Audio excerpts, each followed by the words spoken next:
Hello बच्चों, आज का वीडियो क्लास 11th के लिए है। कक्षा 11 के बच्चे आज का वीडियो ये देखेंगे, जिसमें पहले चैप्टर का जो टॉपिक था उससे आगे अब चलेंगे हम लोग दूसरे टॉपिक की ओर। और दूसरे टॉपिक का नाम है रासायनिक संयोग के नियम। इस टॉपिक में आपको 5 नियम पढ़ने हैं रासायनिक संयोग के, जो बताएंगे किस तरीके से अणु और परमाणु आपस में जुड़ करके बहुत बड़े बड़े यौगिक का निर्माण करते हैं या यौगिक का निर्माण करते हैं। तो कुछ रूल रेगुलेशन के साथ इसको हम लोग आज पढ़ते हैं। ठीक है, तो पहला जो नियम है रासायनिक संयोग के वो है द्रव्यमान संरक्षण का नियम। द्रव्यमान संरक्षण का नियम। द्रव्यमान संरक्षण नियम में कहा गया है कि जो द्रव्यमान होता है, जो मास होता है पदार्थ का, वो उसको कभी ना उत्पन्न किया जा सकता है और ना ही उसका विनाश किया जा सकता है। तो जैसे एग्जाम्पल के रूप में अगर हमारे पास कोई किसी पदार्थ का द्रव्यमान है, जैसे मान लीजिए हमारे पास मार्कर है, इस मार्कर का कुछ न कुछ द्रव्यमान होगा और इस द्रव्यमान को अगर हम नष्ट करना चाहें तो ये पॉसिबल नहीं है। हाँ, एक काम कर सकते हैं, किसी भी पदार्थ के द्रव्यमान को उसके रूप को बदल सकते हैं, एक रूप से दूसरे रूप में उसको चेंज किया जा सकता है, लेकिन उसको नष्ट नहीं किया जा सकता और ना ही द्रव्यमान को उत्पन्न किया जा सकता है। तो एग्जाम्पल के रूप में हम लोग क्योंकि केमिस्ट्री पढ़ रहे हैं तो कोई न कोई केमिकल रिएक्शंस के द्वारा हम लोग इसको समझते हैं। तो हम लोग एक अपक्रिया लिखते हैं जिसके द्वारा हम लोग समझते हैं कि द्रव्यमान संरक्षण का नियम क्या है। एग्जाम्पल के रूप में अगर हम H2 और O2 को लें, आपस में अपक्रिया करती हैं और अपक्रिया करके बनाती हैं जल। बहुत सिंपल सा ये एग्जाम्पल है जो आपके सामने है, बहुत सारे लोग जानते भी होंगे इस रिएक्शन को। तो हाइड्रोजन और ऑक्सीजन आपस में मिलते हैं और जल का निर्माण करते हैं। इनको रिएक्टेंट बोलते हैं या हिंदी में अभिकारक। और ये दोनों मिलकर के उत्पाद का निर्माण करते हैं। इसको रिएक्टेंट इंग्लिश में बोलते हैं और इसको प्रोडक्ट। तो आप ये रिएक्शन जो देख रहे हैं ये अनबैलेंस है, मतलब संतुलित नहीं है। तो इसको पहले संतुलित करते हैं। तो संतुलित अगर करेंगे तो यहाँ पे 2 ऑक्सीजन है, यहाँ पे 1 ऑक्सीजन है, तो क्या किया जा सकता है, इसको 2 ऑक्सीजन, 2 से मल्टीप्लाई करके 2 ऑक्सीजन है। तो हाइड्रोजन कितना हो जाता है, तो हाइड्रोजन 4 हो जाता है, तो इसको भी 4 होना चाहिए। अब ये रिएक्शन जो है पूरी तरीके से बैलेंस है। अब इस बैलेंस रिएक्शन का हम देखेंगे कि इस रिएक्टेंट, इस तीर के इधर जो रिएक्टेंट है इसका मास कितना है और इस तीर के इधर जो प्रोडक्ट है उसका मास कितना है। अगर ये मास, टोटल मास रिएक्टेंट का और प्रोडक्ट का बराबर होते हैं तो इस नियम का फॉलो होगा, अन्यथा नहीं होगा। क्योंकि परिभाषा भी यही कह रहा है कि द्रव्य को ना तो उत्पन्न किया जा सकता है और ना ही उसका विनाश किया जा सकता है।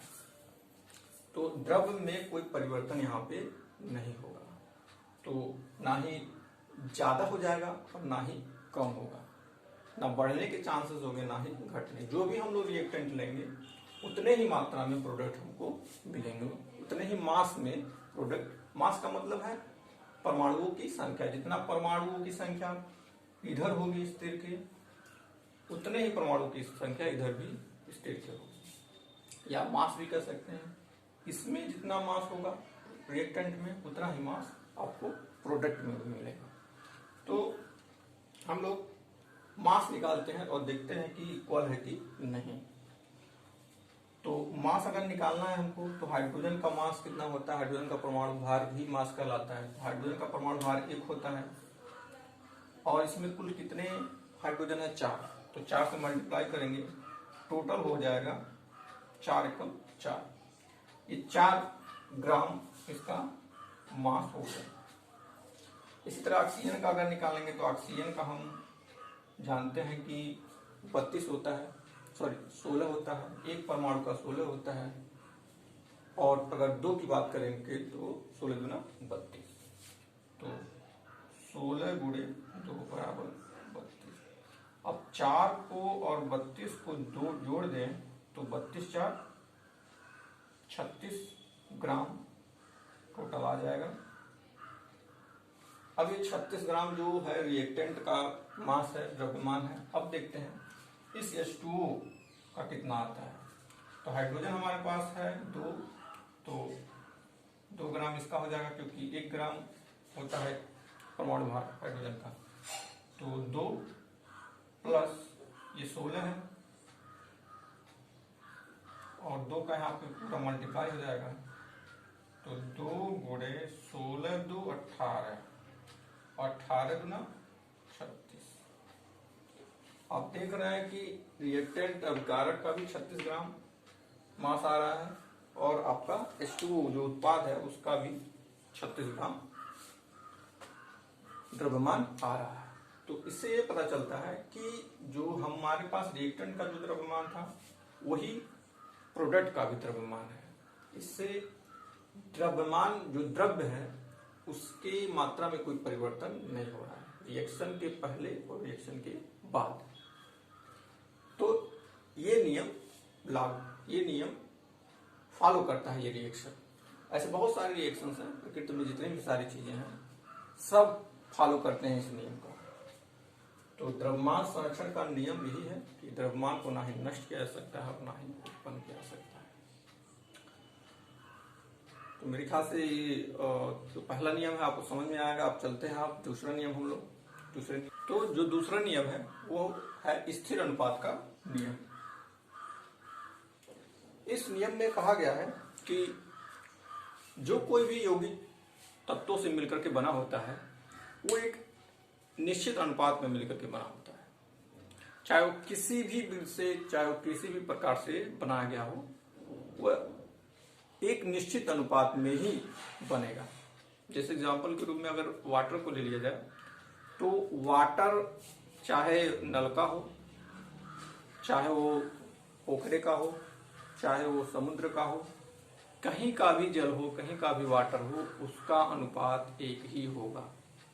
चलिए आज हम लोग H2 में H और O का अनुपात देखते हैं कि तत्वों का जो अनुपात होता है जल में वो क्या होता है। तो एग्जांपल के रूप में हम लोग लेते हैं वाटर को।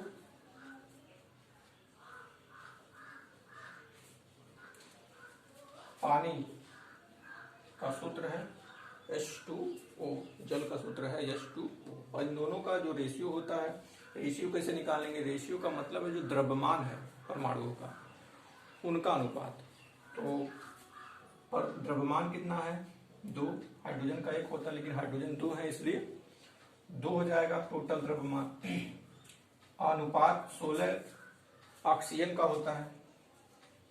तो आप देख रहे हैं 2 संबंधी या 2 अनुपात 16 मिल रहा है। अगर इसको काट दें तो 1 अनुपात 8 हो जाएगा। तो आप देख रहे हैं कि H2O में जो H और O का अनुपात है वो 1:8 है। अब ये H2O चाहे नल का हो, चाहे पोखरे का हो, चाहे समुद्र का हो, चाहे नदी का, कहीं का भी जल हो, कहीं का भी H2O हो, उसमें हमेशा 1:8 का ही अनुपात होगा। तो परिभाषा में किसी भी रासायनिक यौगिक का संगठन निर्माण की विधि पर निर्भर नहीं करता। किसी भी विधि से निर्माण किया गया हो उस पर वो विधि पर निर्भर नहीं करता, वो एक ही अनुपात का बनेगा। अर्थात किसी भी यौगिक में उनके तत्वों का अनुपात हमेशा समान होता है, चाहे वह किसी भी विधि से निर्मित किया गया।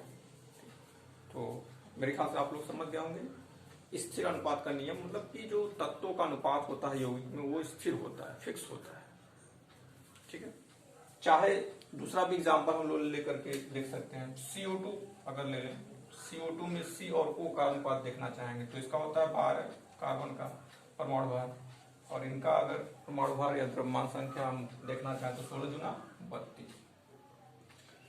12 और 32 में अगर कैंसिल आउट करना रहेगा कुछ 6 से काट देते या 3 से काट देते, 3 चौक 32 और इसको लिख सकते हैं 4 से काटेंगे तो 8 चौक 32, मतलब ये 3 संबंधी 8। तो CO2 में जो C और O का अनुपात है वो 3 संबंधी 8 है। तो चाहे CO2 कहीं का भी हो, उसमें जो संबंध होगा वो 3 संबंधी 8 ही होगा। ठीक है, तो स्थिर अनुपात का नियम यही है कि कोई भी यौगिक में जो तत्व होते हैं वो उनका अनुपात जो होता है वो स्थिर होता है। ठीक, तो दूसरा हो गया। तीसरा हम लोग देखते हैं, जो तीसरा प्रकार है गुणित अनुपात का नियम है, और इस नियम में यह कहा गया है कि अगर दो तत्व A और B हमारे पास हो तो दोनों मिलकर के 2 या 2 से अधिक पदार्थ बनाते हैं, तो उसमें से अगर B वाला एक निश्चित भार से संयुक्त होता है तो पूर्णांकों के अनुपात में होते हैं। मतलब जो B वाला A से संयोग कर रहा है वो अलग अलग कंपाउंड बना रहा है, उसमें भी B वाले का एक निश्चित अनुपात होगा। मतलब कि उसमें एक पूर्णांक अनुपात, जैसे एक संबंध 1 हो सकता है, एक संबंध 2 हो सकता है, एक संबंध 3 हो सकता है, जो भी हो सकता है हम एग्जाम्पल के रूप में उसको हम समझते हैं। जैसे एग्जाम्पल के रूप में हम लोग अगर A को मान ले रहे हैं H और B को मान ले रहे हैं O, तो दो प्रोडक्ट अगर हमको बनाना है तो हम लोग बना सकते हैं H2O और H2O2, ये दो चीज हम लोग बना सकते हैं। तो H और O से H2O भी बन सकता है, H और O से H2O2 भी बन सकता है, H2O2। तो आप देख रहे हैं कि दो यौगिक बने हैं दो अलग अलग तत्वों से। तो अगर इनमें अगर हम देखें तो H2O का जो अनुपात, H2O का जो भार है वो निश्चित है, H2O का जो भार है वो निश्चित है। इसमें 2 संबंधे 8, 2 संबंधे 16, मतलब 1 संबंधे 8 इसका अनुपात है। इसका जो अनुपात है वो 1 संबंधे ये हो जाएगा 2 और 16 दूना 32, 16 दूना 32, 1 संबंधे 16 हो जाएगा, 1 संबंधे 16। तो आप देख रहे हैं कि इसका जो भार है वो 1 है, इसका भी भार जो है वो 1 है। तो इसमें H2O फिक्स है, इसमें H2 जो है, H2 का भार जो है वो फिक्स है, और O जो है इसमें अलग अनुपात में है और इसमें अलग अनुपात में है।